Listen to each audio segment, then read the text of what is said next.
Hey guys, it's me, Diantha, by your Card 5 Vanguard deck profiles. Hope you guys enjoyed. Don't forget to like, comment, subscribe, and let's start, shall we? This time we're covering DZ7 for Stoicheia. It's another Sephirogila deck, but this is my personal favorite Sephirogila deck out of the bunch for this set, because this was the deck that actually made me like Sephirogila, because the second that it was released, I was like, wait, I can do a thing with this. So let's get this started and see what we got, because honestly, I love playing this deck. First up, we have our energy generator. It's our ride deck crest. You might only have ride deck crest in your ride deck. Auto ride deck, when you ride, put this card into your crest zone. If you win second, you get to energy charge 3. Continues may have to 10 energy and auto begin your ride phase, energy charge 3, and act once per turn, energy by 7, draw a card. Arm pretty solid, you get a free 3 energy every turn. If you went second, you get an extra 3 on top of that, and automatically the fact that you can energy blast 7 to help increase your hand. And while yes, the main grade 10 does end up taking up energy with its skill, it does actually energy charge you as well. Therefore, you'll be constantly able to do the energy blast 7 to draw a card, while also increasing your hand via triple drive, quad drive, ahem. So yeah, it's a nice card to have, and it's obviously mandatory, so one of in the ride deck. That takes us over to our starter, who is awesome, and that is Sephirogila. Grades will boost 5k shield, 6k base, contains Vanguard Circle. This unit gets +1 grade and 2000 power for each different blessing card in your soul and drop zone that was in the ride deck originally. Active multiple pairs turns, so you know when your opponent is at grade 1, you'll most likely be at grade 1 too. The best part is that compared to the original Seed, now you can call your units down when your opponent's calling their units down, so you can kind of counter back them and rush them in the early game, which is really helpful in a deck that can get quad drive, wink wink, nudge nudge. And then auto Vanguard, at the beginning of your main phase, choose up to 1 blessing card from your ride deck, put it into your soul, and perform one of the following according to this unit's grade. If it's a grade 1, you choose up to 1 energy generator from your ride deck, put it to your crest zone. If you did and you win second, you energy charge 3. So that's great, because before you wouldn't be able to set your energy generator until you actually rode into OG Sephirogila. Now with Sephirogila, you can auto set the energy generator on your first turn and possibly still get your free 3 energy if you win second. There's no grade 2 skill, but if there was, it would probably just be draw a card, because that's what all of their starters do, and that's the only thing that Sephirogila doesn't do at this point. And then as for grade 3, once you have 3 or more blessing cards either in your soul or your drop zone, search your deck or hand for up to 1 Dragontree of Advent Sephirogila, ride it as stand, and if you search your deck, you shuffle it, and if you roll, choose one of your rear guard circles, add a Dragontree marker on it, and put a Dragontree marker on that circle. All around pretty solid, because it gets you that superior ride of Sephirogila, and it gets you a marker anywhere on your board as long as that circle doesn't already have a marker, which is kind of annoying compared to Seed, who can place markers anywhere, including on top of previously existing markers. But on the bright side, Sephirogila can make its markers wherever the hell it feels like it, so Sephirogila is not a bad starter at all. It helps you keep up with your opponent, and it also allows you to still get your superior ride while still basically having the same ability as Seed. So one of in the ride deck. That takes us over to our blessing cards. We have our grade 1 blessing card in A New Beginning, our grade 2 blessing card in Auspicious Transmogrification, and our grade 3 blessing card in Coming of Origin. They all share the exact same skill. Play it by counterblasting 1 to search your deck for up to 1 blessing card, reveal it, put it to hand, and shuffle the deck. The only thing that's different between them are their grades. You do not need to run these in the main deck, because at that point you're only playing a CB to just deck them for 1 card, and you'd rather use your CB on actually making markers. So we only have these as one of in the ride decks to use the skill of Sephirogila. That takes us over to our over trigger, and that starts us off with Source Dragon D of Blessings Bust Favor. Before I continue, I want to say I personally feel like Sephirogila belongs in like a Stoicheia deck canonically, because look, I'm gonna skip right to Sephirogila. Look at Sephirogila. This thing looks like it physically belongs in a Stoicheia deck. Like it's a giant dragon tree, literally. And then of course its new marker is like just a giant like field, like an open pasture or something like that. Literally this is a like lake pasture type of thing, and this is an open pasture straight up. Like this deck feels like it naturally belongs in a Stoicheia deck, which is why I feel like this is partially my favorite. Anyways, Bust Favor, over trigger, remember trigger in your deck. When revealed, as a trigger, move that card, draw a card, choose one mutes, and gets +1 on the third turn. If revealed, draw check, activate its a dish effect, which you get to draw a card, someone gets a crit, all your farm row gets 10,000 power, and if your damage zone is equal to or more cards than your opponent, you get to heal a card. So this thing's an everything bagel, and I love seeing Bust Favor, because regardless if you damage check it or drive check this, someone's getting a million and you're getting a draw. But if you drove check it, you get a second draw, someone gets a critical, either the Vanguard or the thing you're giving the million to, your front row gets a 10k, so if your opponent won to pass your Vanguard, you don't even have to give the million to the Vanguard, you can give it to someone else, because the front row is still going to get the 10k, so it'll go through anyways, and not to mention that you can possibly heal as well. All around, I love using Bust Favor a lot. Sacking it doesn't auto guarantee you the win unless you know you're in the endgame position, but it does make it a hell of a lot harder for your opponent to win, and I love having those type of uphill battles, so 1 copy of Bust Favor. That takes us over to our normal triggers. We have 3 copies of Frenzied Harris, grades with a boost, 15k shield, 4k base. Front trigger contains Guard Circle. If your opponent's Vanguard's a grade 3 greater, add 5,000 to the shield. So you know she's a 20k shield, which is very helpful on the defensive, but also being able to be a front trigger, so she increases the power of the front row even more when they already have the Dragontree markers backing them, is really helpful. So I like having Frenzied Harris in here just to add a little bit more offensive pressure. We don't run draws in this deck because compared to Vartex, who you want to kind of stall for to get the over trigger active, since we're not actually trying to stall for that, especially because this deck can dig through it via triple drive Drive/Quad Drive every single turn, yeah, Frenzied Harris is just nice to add that offensive pressure onto it. Then we have a total of 8 crit, 4 copies of Peppery Pepper, grade 0 boost, 15k shield, 5k base. You can make this any crit you want. I just chose to make it Peppery Pepper because I copied this deck more or less straight from Cristonios, I think it was, and this was the crit that was in there, so 4 copies. Then we have 4 copies of Spire Maiden Alana, grade 0 boost, 15k shield, 4k base, critical trigger, auto rearguard, about that she boosted, shove her to soul, choose a unit, give it 2k for the turn. Most of the time you won't use that skill to get 2k because it won't make the difference, but if you are in like the very rare situation that you are running into a soul problem, you can use her skill to send herself to soul to mitigate that, so take that as you will. And finally, of course, we have 4 heals in LG Pixie, grade 0 boost, 15k shield, 5k base. You can make this any heal you want. I chose to make it LG Pixie because apparently I just throw LG Pixie into all of my like Stoicheia decks for some reason, because I know that's actually where this came from, because I had to outright search for this. So yeah, total of 3 front for the additional offensive pressure, 8 crit for just drive check pressure, and then 4 copies of the heal because you obviously want to heal in your deck. Moving on to our last grade 0, we have 4 copies of our Blitz Order, Corrosive Smoke Signals. Grade 0 Blitz Order, play your Vanguard's a Hydragrum, aka either Sephirogila or Sephirogila, to choose one of your rearguard circles without a Dragontree marker on it, and put a Dragontree marker on that circle, and you pick one of your units that's being attacked and gets 10,000 power for the battle.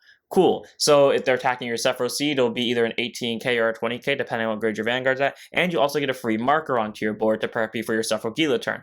And if your Vanguard's a Sephirogila, the unit that is getting the 10,000 will get 20,000 instead. All around, that's pretty solid because Sephirogila has the ability to count as Griffogila, so being able to increase your numbers by double is great, and again, it does get you a marker, and it does all of this for free, making it a really solid 4-up. And if you open with 2 of these, you're pretty much guaranteed to hit Sephirogila's 5 marker thing with pure ease. So yeah, 4 of Corrosive Smoke Signal. Really good for defensive, really good for setting up. That takes us over to Performing Petal Diantha, who technically isn't necessary in this deck, but honestly, I love pulling off like little combos with her, and she makes it so easy to get 5 markers on the board with relative ease.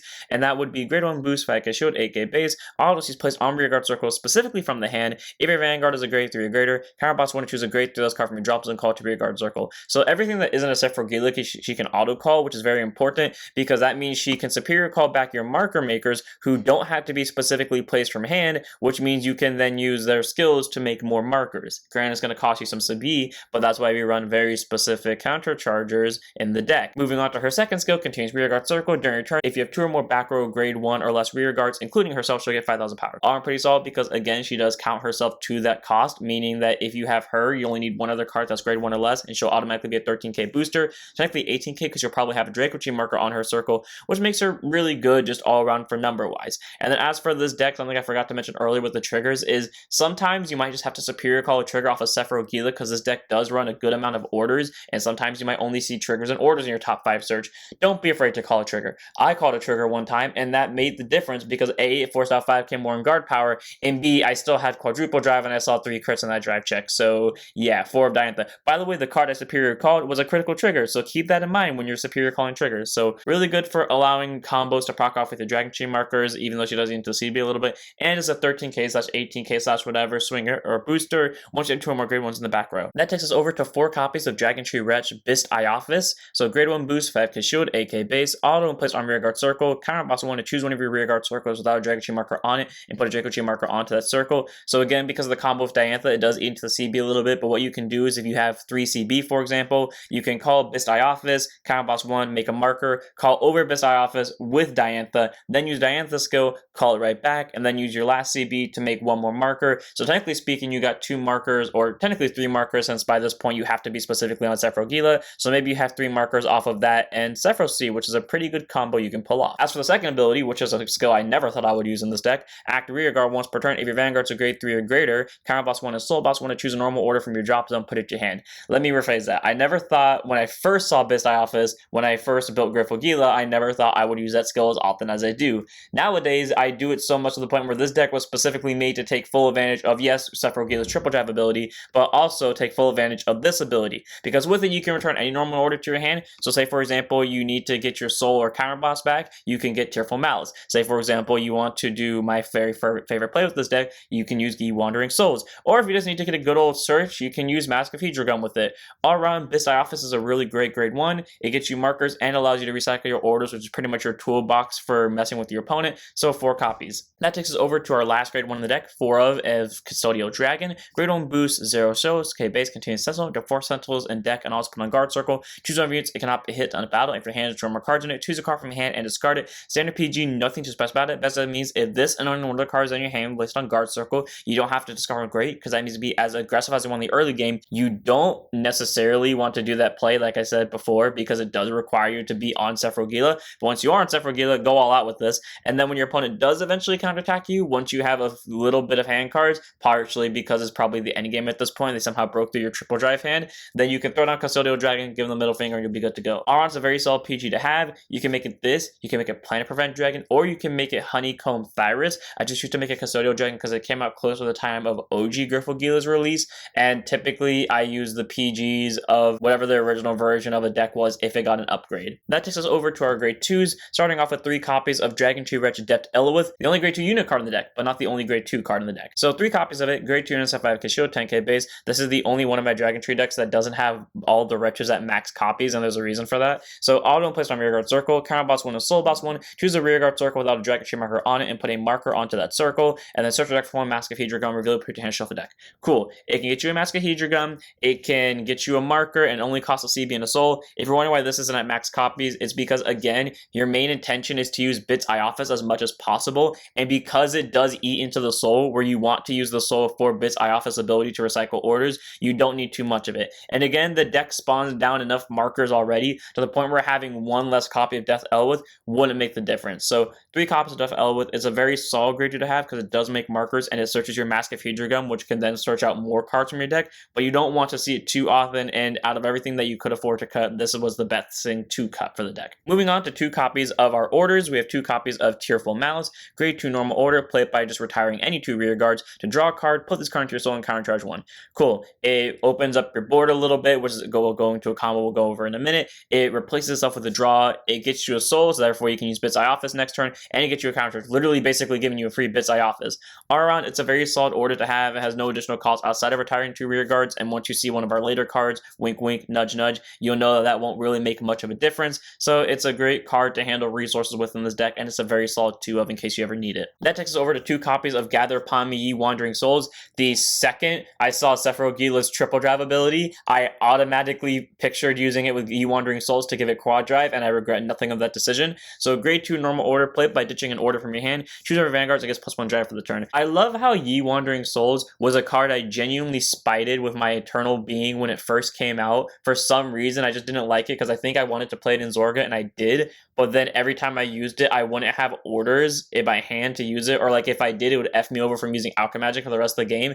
And then after Zorga Mask came out, I then just started spamming Ye Wandering Souls, and then it became my favorite order to use. Anyways, being able to give the Vanguard an extra drive is very simplistic, but it's very good in a deck that already can give the Vanguard an extra drive. And thanks to Sephiroth Seed now actually gaining grades, if you want to just randomly throw this down in your turn 2 turn, I don't recommend you do that, but if you want to, you can, because then the Vanguard will still be a twin drive. But again, personally, you want to wait it out for Sephirogila, get the quad drive, go for triple crit pressure, and not to mention the fact that you can just continuously recycle it or an order that you can use to discard for its cost via Bits Advis skill. Aron, I love Ye Wandering Souls a lot. It's a really great order to have, and if you think 2 of it isn't enough to see it often, I promise you it is with all the deck cleaning this deck does. So 2 copies of Gather Upon Me Ye Wandering Souls. That takes us over to our last order in the deck, 3 copies of Mask of Hydragrum, grade 3 normal order. It has 2 different abilities, one of which we can't use, but I'm gonna go ahead and go over that one anyways in case any of you are curious. That would be the second skill, which is the Act Drop Zone ability. If your Vanguard's a grade 3 without Mask in the card name, you can reveal a grade 3 with Mask in the card name from your hand,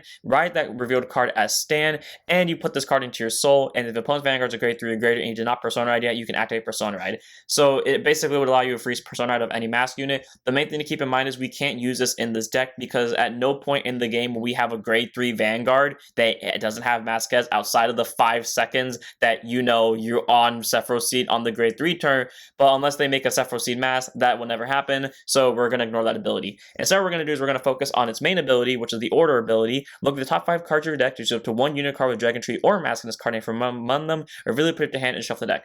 Cool, it gets a top 5 search of any card you need to your hand. It does it for free, and it can search out Sephirogila, Adept Elwith, and Bit Ioffice, so that's what, 11 cards out of your deck, which honestly is pretty good, and again, it does it all for free, so it's a good 3 for that reason alone, and it's searchable via Adept Elwith, and it's also also recyclable via Bits of Office, but most of the time you use it to discard for you Wandering Souls. That takes us to our grade 3 unit, 4 copies of Roaming Prison Dragon. Yeah, now you can kind of see why this deck focuses on order so much. Before any of you say that this deck is not consistent, it is. Believe it or not, I don't believe it, but it is, because it consistently brings out double roaming prisons with double critical, while the units get 10k from the markers. Anyways, grade 3 to 9%, 5k base at auto drop zone. When you would play a normal order, call it to rearguard circle. If you called this card, perform one of the following. If it was performed via Alchemy Magic, you perform all the following instead. Unfortunately, this deck does not have the ability to do Alchemy Magic, so it's an either or situation. If you played it, you can either give it 10k, so it'll be a 15k base without any additional boost, or it can get a crit. So typically, if you're going to do the play I said earlier and do Ye Wandering Souls while you're on Sephiro Seed,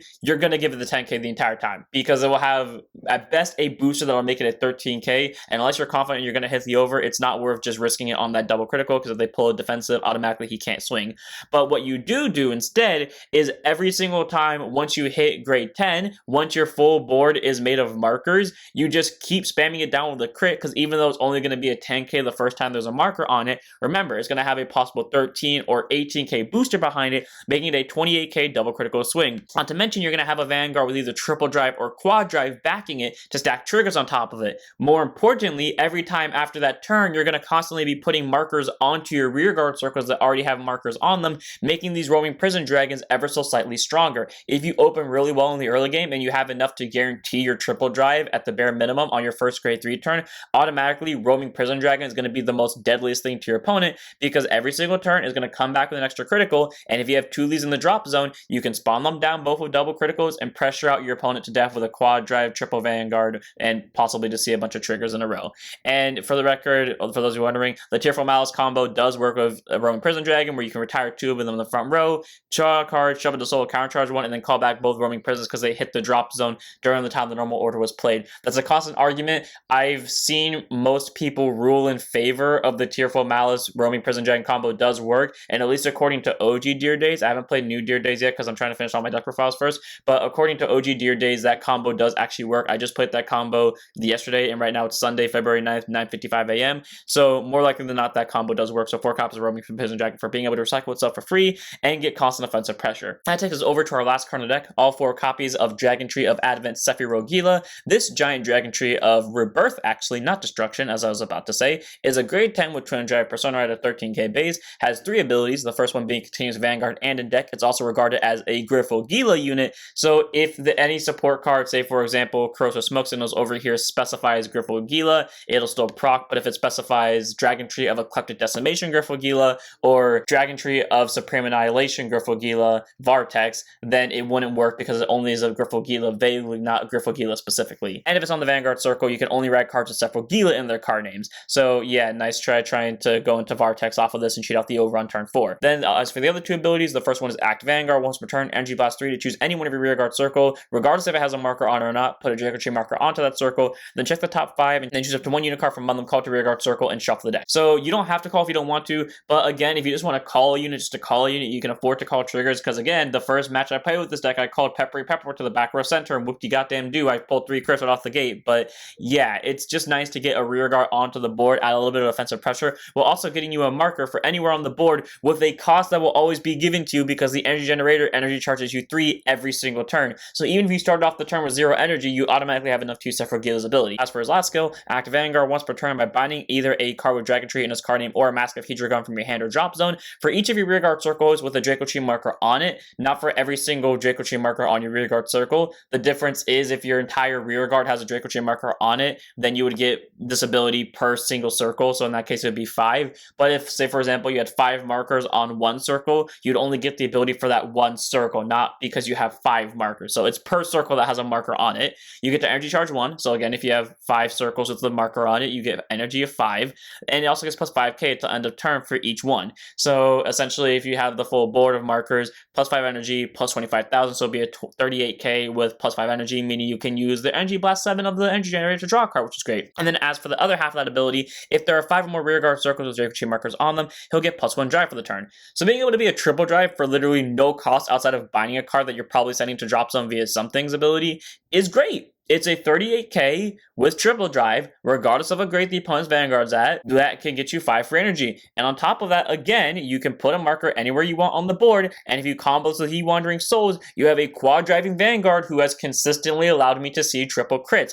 On top of which, allows you to Superior Call Roaming Prison Dragon, who can get an extra crit. If you want, you can just throw in Philander somewhere in here. I don't know who you would get rid of, but you can just throw in Philander, and automatically you got an 18k, 23k, boosting a, let's just say bare minimum, 10k roaming prison dragon. That would be a total of 33k double critical swing. Yeah, 4 of Sephirogila in the deck. It's great. It makes markers. It gets you rear guards for offensive pressure. It gets you great amount of energy off of a simple bind, and it gets really good numbers out of it, and it gets extra drive checks, which combos really well with some other cards in the deck. As for our other card, we have our Dragontree marker. So it's a during your turn, if your Vanguard's Dragontree or a Maskez unit, all your units on the circle get 5,000 power. It does stacks. So if there are 2 of them on the circle, the unit on that circle gets plus 10. If there's 3, plus 15, etc., etc. If you want, you can use the OG Dragontree markers instead of this one. I choose to use this one because it represents the rebirth of Sephirogila, but they do the exact same thing. It's just different art. And then that's it for this deck profile. I hope all of you enjoyed. Again, this is my favorite of the Sephirogila decks to play. It has a really great combo of getting quad drive. It does really good in just superior calling and having constant board pressure. It gets a lot of markers really quickly, and it's just overall really fun to play. So if you're looking to pick up Sephirogila, I definitely recommend you try this deck because, again, it is my personal favorite of the group.